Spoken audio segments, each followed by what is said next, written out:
আজকে আমি মূলত আপনাদেরকে চট্টগ্রামে অনেক সুন্দর সুন্দর কিছু প্লেসের সাথে পরিচয় দেব এবং এত সুন্দর মজাদার চা কোথায় পাবেন, সাথে আপনারা কোন কোন জায়গায় প্লেসের মধ্যে বিনা খরচে ঘুরে আসতে পারবে এবং কোথা থেকে এত মজাদার একটা মিক্সার ট্রাই করলাম, সবকিছু নিয়ে থাকছে আজকের ভিডিও। হ্যালো এভরিওয়ান, আসসালামু আলাইকুম। কি অবস্থা সবার? আশা করি সকলে ভালো আছে। দুদিন ধরে মোটামুটি কোথাও কোনো ঘুরে ফেরা করা হচ্ছে না, তাই চিন্তা করলাম যে একটু বিকেলে ঘুরে ফেরা করি। কিন্তু আমি মূলত গেছিলাম হচ্ছে 2 নাম্বার গেটে ফিনল্যান্ডে কিছু কাজকর্ম ছিল, ওগুলো শেষ করে আমি চলে গেলাম ফিনল্যান্ডের সামনে বিপ্লব উদ্যানের পাশে যেসব স্ট্রিট ফুড আছে এগুলাতে। আমি এর আগে এখান থেকে মূলত একটা চা ট্রাই করছিলাম, এই চাটা আমার কাছে পার্সোনাল অনেক বেশি মজা লাগছে, তাই চিন্তা করলাম আজকে এখান থেকে আবার চা ট্রাই করা যাক। এই চাটা মূলত ওনারা সুন্দর মতো মেক করে এরপরে সুন্দর মতো এখান থেকে একটু করে হরলিক্স দেয়। আমার সাথে ছিল আমার ছোট ভাই আমির, ও আর আমি একসাথে মূলত চাটা ট্রাই করতেছিলাম এবং পার্সোনালি বিপ্লব উদ্যানের এই চাটা আমার কাছে অনেক বেশি মজা লাগছে।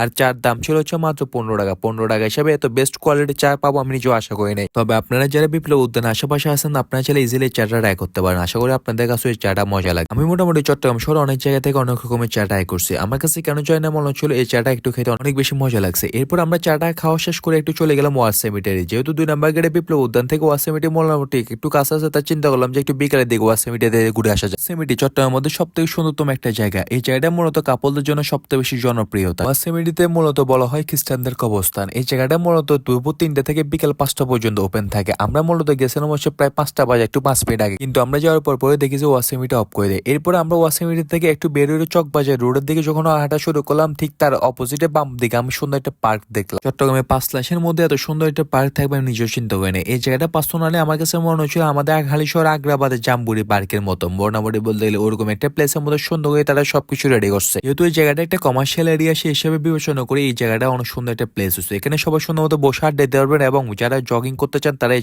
জায়গাটাতে সুন্দর মতো জগিং করতে পারবে। যেহেতু ফার্স্ট টাইম আমি এই জায়গাটা ভিজিট করতেছি সেই হিসেবে এই জায়গাটা আমার কাছে অনেক বেশি সুন্দর লাগছে এবং অনেক বেশি পরিষ্কার ছিল জায়গাটা। এই জায়গাটার মধ্যে সব থেকে সুন্দর সুন্দর কিছু দিকও রয়েছে এবং এই জায়গাটা মোটামুটি অনেক বিশাল বড় এরিয়া নিয়ে তৈরি করা হয়েছে। আমার কাছে পার্সোনালি বলতে গেলে এই জায়গাটা অনেক বেশি সুন্দর লাগছে। আপনারা যারা পশ্চিমের দিকে আছেন তারা এই জায়গাটা একটু ভিজিট করে দেখে আসতে পারে। সাথে এখানে ছোটদের বাচ্চাদের জন্য অনেক সুন্দর সুন্দর কিড জোন রাখা হয়েছিল। এই জায়গাটা আমার কাছে আরো বেশি অনেক বেশি মনোমুগ্ধকর করছে।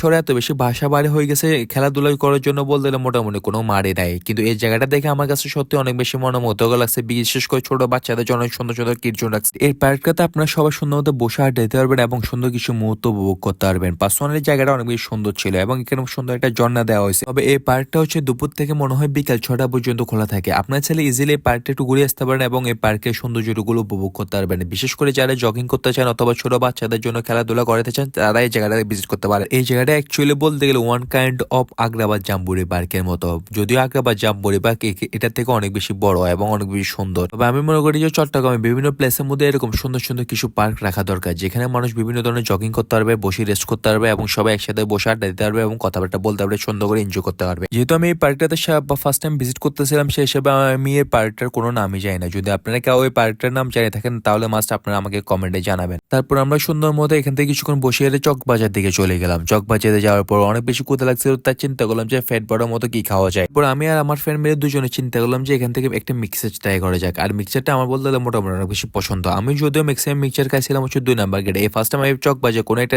প্লেস থেকে আমি মূলত মিক্সারটা ট্রাই করতেছিলাম। মিক্সারটার দাম ছিল হচ্ছে 30 টাকা। 30 টাকা হিসেবে তাদের কোয়ালিটি, কোয়ান্টিটি, টেস্ট এবং সবকিছু আমার কাছে অনেক বেশি মজা লাগছে।